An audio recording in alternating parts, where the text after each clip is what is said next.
তোতা কাহিনী রবীন্দ্রনাথ ঠাকুর। এক এক যে ছিল পাখি, সেই ছিল মূর্খ। সেই গান গাহিত, শাস্ত্র পড়িত না, লাফাইত, উড়িত, কিন্তু জানিত না কায়দা কানুন কাকে বলে। রাজা বলিলেন, এমন পাখি তো কাজে লাগে না, অথচ বনের ফল খাইয়া রাজহাটে ফলের বাজারে লোকসান ঘটায়। মন্ত্রীকে ডাকিয়া বলিলেন, পাখিটাকে শিক্ষা দাও। দুই রাজার ভাগিনাদের উপর ভার পড়িল পাখিটাকে শিক্ষা দিবার। পণ্ডিতেরা বসিয়া অনেক বিচার করিলেন। প্রশ্নটা এই, উক্ত জীবের অবিদ্যার কারণ কি?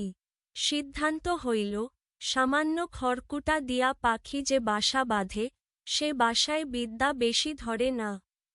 তাই সকলের আগে দরকার ভালো করিয়া খাঁচা বানাইয়া দেওয়া। রাজপণ্ডিতেরা দক্ষিণা পাইয়া খুশি হইয়া বাসায় ফিরিলেন।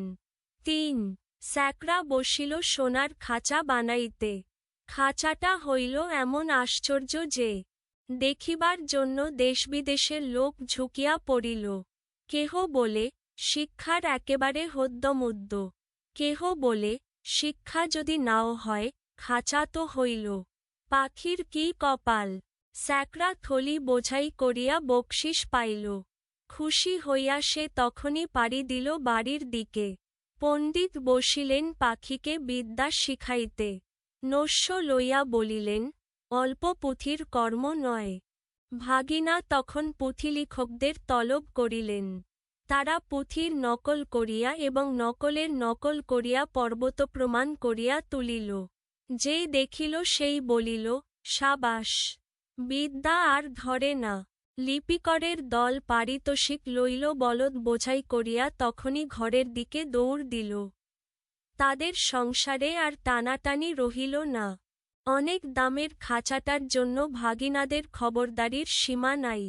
মেরামত তো লাগিয়াই আছে, তারপরে ঝাড়া মোছা পালিশ করার ঘটা দেখিয়া সকলেই বলিল, উন্নতি হইতেছে। লোক লাগিল বিস্তর এবং তাদের উপর নজর রাখিবার জন্য লোক লাগিল আরও বিস্তর। তারা মাস মাস মুঠা মুঠা তনখা পাইয়া সিন্দুক বোঝাই করিল। তারা এবং তাদের মামাতো খুড়তুতো মাসতুতো ভাইরা খুশি হইয়া কোঠা বালাখানায় গদি পাতিয়া বসিল। ৪ সংসারে অন্য অভাব অনেক আছে, কেবল নিন্দুক আছে যথেষ্ট। তারা বলিল, খাঁচাটার উন্নতি হইতেছে, কিন্তু পাখিটার খবর কেহ রাখে না। কথাটা রাজার কানে গেল। তিনি ভাগিনাকে ডাকিয়া বলিলেন, ভাগিনা, এ কি কথা শুনি? ভাগিনা বলিল, মহারাজ, সত্য কথা যদি শুনিবেন তবে ডাকুন স্যাকরাদের, পণ্ডিতদের, লিপিকরদের ডাকুন, যারা মেরামত করে এবং মেরামত তদারক করিয়া বেড়ায়। নিন্দুকগুলো খাইতে পায় না বলিয়াই মন্দ কথা বলে। জবাব শুনিয়া রাজা অবস্থাটা পরিষ্কার বুঝিলেন, আর তখনই ভাগিনার গলায় সোনার হার চড়িল। ৫ শিক্ষা যে কি ভয়ঙ্কর ভেজে চলিতেছে, রাজার ইচ্ছা হইল স্বয়ং দেখিবেন। একদিন তাই পাত্র মিত্র অমাত্য লইয়া শিক্ষাশালায় তিনি স্বয়ং আসিয়া উপস্থিত।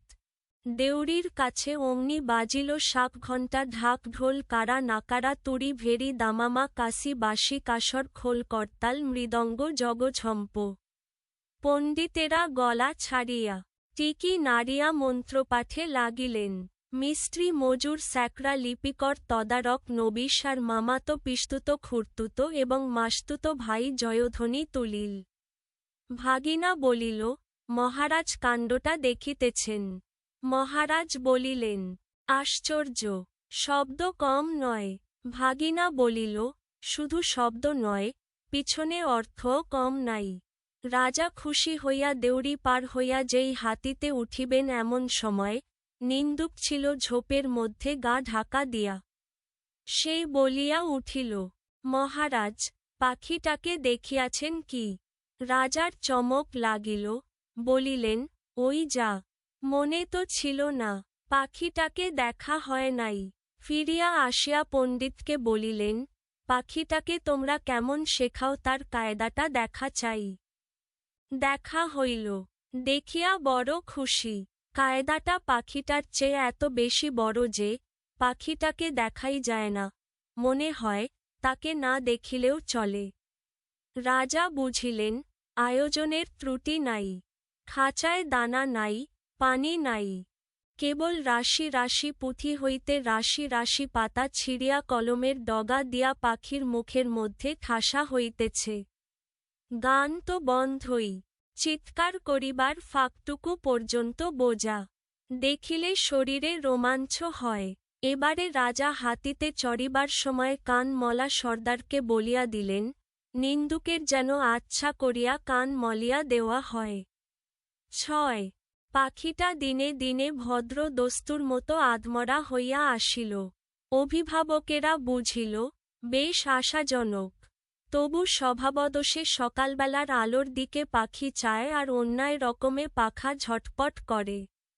এমন কি একদিন দেখা যায় সে তার রোগা ঠোঁট দিয়া খাঁচার শলা কাটিবার চেষ্টায় আছে। কোতোয়াল বলিল, এ কি বেয়াদবি! তখন শিক্ষামহলে হাপর হাতুড়ি আগুন লইয়া কামার আসিয়া হাজির। কি দমাদ্দম পিটানি! লোহার শিকল তৈরি হইল। পাখির ডানাও গেল কাটা। রাজার সম্বন্ধীরা মুখ হাঁড়ি করিয়া মাথা নাড়িয়া বলিল, এ রাজ্যে পাখিদের কেবল যে আক্কেল নাই তা নয়, কৃতজ্ঞতাও নাই। তখন পণ্ডিতেরা এক হাতে কলম, এক হাতে সড়কি লইয়া এমনি কাণ্ড করিল যাকে বলে শিক্ষা। কামারের পসার বাড়িয়া কামার গিন্নির গায়ে সোনাদানা চড়িল এবং কোতোয়ালের হুঁশিয়ারি দেখিয়া রাজা তাকে শিরোপা দিলেন। 7. পাখিটা মরিল। কোনকালে যে কেউ তার ঠাহর করিতে পারে নাই। নিন্দুক লক্ষ্মীছাড়া রতাইল, পাখি মরিয়াছে। ভাগিনাকে ডাকিয়া রাজা বলিলেন, ভাগিনা, এ কি কথা শুনি? ভাগিনা বলিল, মহারাজ, পাখিটার শিক্ষা পুরা হইয়াছে। রাজা শুধাইলেন, ও কি আর লাফায়? ভাগিনা বলিল, আরে রাম, আর কি ওরে? না, আর কি গান গায়? না, দানা না পাইলে আর কি চেঁচায়? না। রাজা বলিলেন, একবার পাখিটাকে আনো তো, দেখি। পাখি আসিল, সঙ্গে কোতোয়াল আসিল, পাইক আসিল, ঘোড়সওয়ার আসিল। রাজা পাখিটাকে টিপিলেন, সে হা করিল না, হু করিল না, কেবল তার পেটের মধ্যে পুঁথির শুকনো পাতা খসখস গজ গজ করিতে লাগিল। বাহিরে নববসন্তের দক্ষিণ হাওয়ায় কিশলয়গুলি দীর্ঘনিঃশ্বাসে মুকুলিত বনের আকাশ আকুল করিয়া দিল। লেখক পরিচিতি: রবীন্দ্রনাথ ঠাকুর 25শে বৈশাখ 1268 বঙ্গাব্দে, 7ই মে 1861 খ্রিস্টাব্দ, কলকাতার জোড়াসাঁকোর ঠাকুরপরিবারে জন্মগ্রহণ করেন। তার পিতা মহর্ষি দেবেন্দ্রনাথ ঠাকুর ও মাতা শারদাসুন্দরী দেবী। বাল্যকালেই তার কবিপ্রতিভার উন্মেষ ঘটে। তিনি ছিলেন একাধারে সাহিত্যিক, দার্শনিক, শিক্ষাবিদ, গীতিকার, সুরকার, চিত্রশিল্পী, অভিনেতা। কবিতা, উপন্যাস, ছোটগল্প, নাটক, প্রবন্ধ, গান অর্থাৎ সাহিত্যের প্রায় সকল শাখাই তার অবদানে সমৃদ্ধ। তার অজস্র রচনার মধ্যে মানসী, সোনার তরী, চিত্রা, কল্পনা, বলাকা, পুনশ্চ, চোখের বালি, গোরা, ঘরে বাইরে, শেষের কবিতা, বিসর্জন, ডাকঘর, রক্তকরবী, গল্পগুচ্ছ, বিচিত্র প্রবন্ধ, কালান্তর ইত্যাদি বিশেষভাবে উল্লেখযোগ্য। 1913 খ্রিস্টাব্দে তিনি এশীয়দের মধ্যে সাহিত্যে প্রথম নোবেল পুরস্কার লাভ করেন। 22শে শ্রাবণ 1348 বঙ্গাব্দে, 7ই আগস্ট 1941 খ্রিস্টাব্দ, 80 বছর বয়সে রবীন্দ্রনাথ ঠাকুর কলকাতায় মৃত্যুবরণ করেন। পাঠ পরিচিতি ও মূলভাব। একবার মূর্খ তোতা পাখির শিক্ষার প্রয়োজনীয়তা অনুভব করলেন রাজা। রাজার ভাগিনাদের ওপর দেওয়া হল সেই শিক্ষার ভার। ডাকা হল রাজপণ্ডিতদের। নানা আলোচনা শেষে তারা সিদ্ধান্ত জানালেন। সামান্য খড়কুটো দিয়ে পাখিটি যে বাসা বাঁধে, সেই বাসা অধিক বিদ্যাধারণের উপযুক্ত নয়। তাই রাজপণ্ডিতদের পরামর্শ অনুযায়ী পাখির জন্য নির্মিত হল সোনার খাঁচা। অপূর্ব সে খাঁচা দেখার জন্য দেশ বিদেশের লোক ঝুঁকে পড়ল। এরপর পণ্ডিত মশাই এলেন পাখিকে বিদ্যা শেখাতে। পুঁথি লেখকরা পুঁথির নকল করে করে বিশাল স্তূপ তৈরি করল। বিদ্যা শিক্ষার পাশাপাশি চলল খাঁচাটার মেরামত ও মেরামতের তদারকি। পাখির শিক্ষা কার্যক্রম স্বচক্ষে দেখতে চাইলেন রাজা। পাত্র মিত্র অমাত্য নিয়ে রাজা শিক্ষাশালায় উপস্থিত হলেন। অমনি বেজে উঠল নানা বাদ্যযন্ত্র। রাজার শিক্ষাশালায় আসার মূল উদ্দেশ্যই ঢাকা পড়ে গেল রাজাকে স্বাগত জানাবার এমন হুলস্থুল আয়োজনে। এদিকে শিক্ষার চাপে পাখিটি ধীরে ধীরে আধমরা হয়ে এল। একদিন দেখা গেল সে তার রোগা ঠোঁট দিয়ে খাঁচার শিক কাটবার চেষ্টা করছে। পাখির এ বেয়াদবি দেখে ক্ষিপ্ত কোতোয়াল ডেকে আনল কামারকে। এবার পাখির জন্য তৈরি হল শিকল, কাটা পড়ল ডানা। পণ্ডিতেরাও এক হাতে কলম, এক হাতে সড়কি নিয়ে শিক্ষা দিতে উদ্যত হল। অবশেষে পাখিটা মারা গেল। শিক্ষার স্বাভাবিক পথকে রুদ্ধ করে বাড়াবাড়ি রকমের আয়োজন ও জবরদন্তিটাই তোতা কাহিনীতে করুণরূপে ফুটে উঠেছে। এই গল্পে রবীন্দ্রনাথ ঠাকুর অপশিক্ষার প্রতিফলকে পাখির মৃত্যুর রূপকে তুলে ধরেছেন। শব্দার্থ ও টিকা। শাস্ত্র, বিশেষ বিদ্যা বা গ্রন্থ। অবিদ্যা, অজ্ঞতা। দক্ষিণা, পারিশ্রমিক, প্রণামী। স্যাকরা, স্বর্ণকার। হদ্যমুদ্য, চেষ্টার শেষ পর্যন্ত, যতদূর সম্ভব।